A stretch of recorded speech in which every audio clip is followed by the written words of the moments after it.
జై శ్రీరామ్ శ్రీ మహాలక్ష్మి అమ్మవారి 75వ సంవత్సరం సందర్భంగా మహాలక్ష్మి అమ్మవారిని అనేక చోట్ల తీసుకెళ్ళి అందరి చేత సామూహిక కుంకుమ పూజలు చేయడానికి ఈరోజు మొదలుపెట్టాము. మన అంగలకూతురు రామ మందిరం గత 100 సంవత్సరాలు సుమారు 100 నిర్మించాము. అట్లానే మన అయోధ్య బాలరాముని విగ్రహ సందర్భంగా మనకి యంత్రం వచ్చిన సందర్భంగా మన అంగలకూతురు ఆశ్రమంలో కళ్యాణం చేయటం మొదలుపెట్టాము. అది కూడా ఇక్కడి నుంచే ప్రారంభించి మొదలుపెట్టాము. అట్లానే అమ్మవారి లక్ష్మమ్మవారి కుంకుమ పూజ ఇక్కడి నుంచే మొదలు పెడుతున్నాము.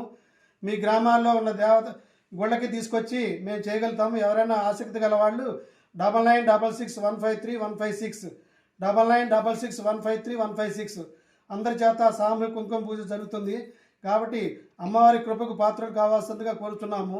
జై శ్రీరామ్, జై శ్రీరామ్, జై శ్రీరామ్, శ్రీరామచంద్ర ప్రభుకి, సీతమ్మ తల్లికి జై శ్రీరామ్, జై శ్రీరామ్, జై శ్రీరామ్, జై జై శ్రీరామ్, జై శ్రీరామ్.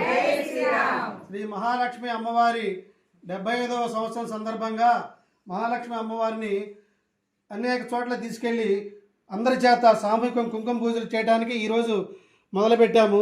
మన అంగలకూతురు రామ మందిరం గత 100 సంవత్సరాలు సుమారు 100 నిర్మించాము. అట్లానే మన అయోధ్య బాలరాముని విగ్రహ సందర్భంగా మనకి యంత్రం వచ్చిన సందర్భంగా మన అంగలకూతురు ఆశ్రమంలో కళ్యాణం చేయటం మొదలుపెట్టాము. అది కూడా ఇక్కడి నుంచే ప్రారంభించి మొదలుపెట్టాము. అట్లానే అమ్మవారి లక్ష్మమ్మవారి కుంకుమ పూజ ఇక్కడి నుంచే మొదలు పెడుతున్నాము. మీ గ్రామాల్లో ఉన్న దేవత గుళ్ళకి తీసుకొచ్చి మేము చేయగలుగుతాము. ఎవరైనా ఆసక్తి గల వాళ్ళు 99666153 99666153 అందరి చేత సామూహిక కుంకుమ పూజ జరుగుతుంది. కాబట్టి అమ్మవారి కృపకు పాత్రలు కావాల్సిందిగా కోరుతున్నాము. జై శ్రీరామ్, జై శ్రీరామ్, జై శ్రీరామ్, శ్రీరామచంద్ర ప్రభుకి, సీతమ్మ తల్లికి జై శ్రీరామ్, జై శ్రీరామ్,